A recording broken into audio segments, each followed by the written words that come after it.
Okey, selamat malam semua. Selamat datang lagi ke channel aku.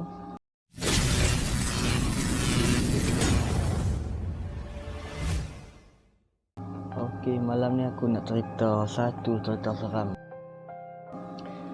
Kisah ni terjadi dekat seorang Pak Long yang bernama Pak Mat. Kisah ni memang betul-betul jadi. Kisah ni diceritakan oleh anak dia sendiri. Pada satu hari tu, Pak Mat ni dia pergi menoreh getah waktu malam. Kalau orang Kedah panggil menyuluh. Kalau waktu malam pergi menoreh getah. Pak Mat ni pergi dalam pukul 9 malam sampai dekat kebun dia dalam pukul 9.30 macam tu, setengah jam daripada rumah dia. Okey, bila sampai kat kebun, Pak Mat ni pun menoreh getah seperti biasa. Dalam beberapa jam, Pak Mat ni mungkin terasa letih. Dekat kebun tu dia ada satu pondok tau. Masa Pak Mat ni rasa letih, lepas tu dia pergi rehat dekat pondok tu. Dia minum-minum air. Lepas tu tiba-tiba dia terdengar bunyi benda bergerak dalam satu semok. Depan Pak Mat ni dia ada macam semok-semok sikit kan, macam ada rumput-rumput, lalang-lalang sikit. Dia terdengar bunyi seperti benda bergerak dalam hutan tersebut.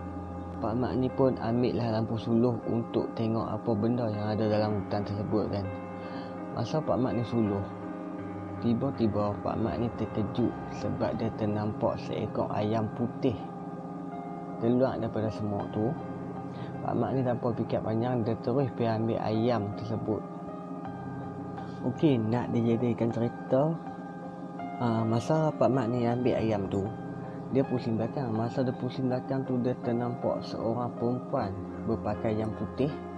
Pak Mat ni dia macam kena pukau tau. Masa dia nampak perempuan tu, dia terus ikut perempuan tu. Masa dia pun jalan, banyak jalan. Masa dia pun jalan, Pak Mat kejut sampai dekat satu tempat ni. Pak Mat ni nampak satu kampung lah. Satu kampung ni memang ramai orang, memang ramai. Semua berpakaian putih. Dan rumah mereka tu, macam mana nak beritahu lah. Rumah mereka memang semua cantik-cantik, berwarna putih juga. Kawasan tu, rumah putih, berpakaian putih. Okey, masa Pak Mat ni sampai dekat kampung tu, mereka ni layan Pak Mat memang cukup-cukup baiknya. Apa yang Pak Mat nampak masa tu, semuanya segak-segak, cantik-cantik, semuanya bersih-bersih. Lepas tu Pak Mat ni, mereka jemput Pak Mat ni makan. Okey, masa Pak Mat ni tengok atas meja tu, memang makanan betul-betul sedap. Pak Mat ni pun duduk atas kursi tu, semua mereka layan. Tuang ayam, lepas tu bubur nasi, memang makanan betul-betul sedap. Ayam, daging, macam-macam lagi. Pak Mat pun makanlah benda yang disediakan atas meja tu. Sebab masa tu pun Pak Mat kan duduk tengah lapang, baru menoreh getah kan. Okey, Pak Mat ni dia ada seorang anak lelaki. Anak dia tu mula risau sebab ayah dia tak balik-balik kan. Pak Mat tak balik-balik rumah. Okey, anak dia ambil keputusan untuk bagi tahu orang kampung, minta tolong orang kampung, suruh cari ayah dia dekat kebun. Okey, anak dia pun pergilah cari orang kampung.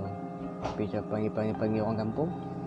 Okey, depa semua ni pakat untuk cari Pak Mat ni dekat kebun yang Pak Mat ni menoreh getah kan. Depa pun pergilah dekat kebun kebun si Pak Mat ni.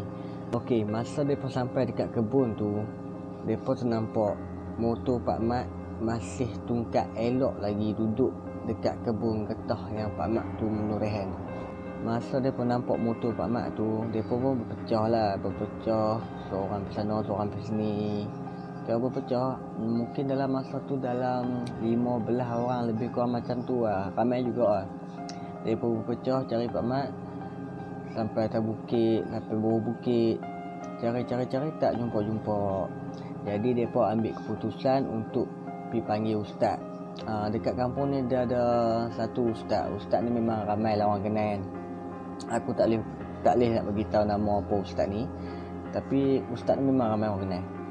Okey, depa pun pergi panggil ustaz tu. Masa ustaz tu sampai dekat kebun tu, ustaz ni dia pi dekat satu pokok besar. Sampai dekat pokok besar tu, adalah ustaz ni baca sikit kan. Tiba-tiba depa nampak si Pak Mat tu dia duduk dekat bawah pokok tu, duduk tengah makan taik lembu, duduk tengah makan rumput, duduk tengah makan tanah, benda-benda merapu, kayu apa semua tu. Padahal masa tu Pak Mat tu rasa diri dia tu tengah makan ayam, tengah makan nasi, tengah makan daging. Okey. Masa ustaz tu nampak macam tu, ustaz tu terus pergi dekat Pak Mat tu, pegang bau Pak Mat. Lepas tu ustaz tu baca. Lepas tu Pak Mat ni pun tersedak lah daripada orang kata apa, dunia lain tu kan. Pak Mat dia tersedak. Masa Pak Mat dia tersedak, Pak Mat ni pensan. Okey, masa Pak Mat ni pensan, depa angkat Pak Mat ni pergi dekat pondok yang Pak Mat tidur tu. Sampai dekat pondok tu, ustaz ni buat ayat sikit, baca sikit. Dalam lebih kurang 15 minit macam tu, Pak Mat ni tersedak. Masa Pak Mat tersedak, Pak Mat ni terus muntah keluar macam-macam. Keluar rumput, keluar tanah. Lepas tu keluar macam-macam benda yang orang kata pun menggelikan, benda-benda kotor ni. Okey, masa Pak Mat ni muntah, ustaz ni ada buat ayat kan. Ustaz ni bagi ayat, minum semua. Pak Mat ni ceritalah balik apa yang terjadi dekat dia masa tu. Dia cerita dekat orang-orang kampung tu, dia cerita dekat ustaz tu, dia cerita dekat anak dia. Dia cerita dia nampak seekor ayam berwarna putih. Dia ambil ayam tu, bila dia pusing belakang, dia ternampak seorang perempuan berpakaian putih, memang segak betul-betul cantik. Dan dia rasa diri dia tu macam seolah-olah kena pukau dengan perempuan tu. Dia ikut je perempuan tu. Sampai dekat satu tempat tu, dia ternampak satu kampung. Dia ceritalah kat mereka ni, cerita. Lepas tu dalam setengah jam lebih kurang macam tu, dia cerita pasal benda yang terjadi dekat dia tu kan. Yang mengejutkan lagi, anak dia kata Pak Mat ni dah hilang selama 6 bulan. Sedangkan Pak Mat ni rasa diri dia duduk dalam kampung tu hanya beberapa jam.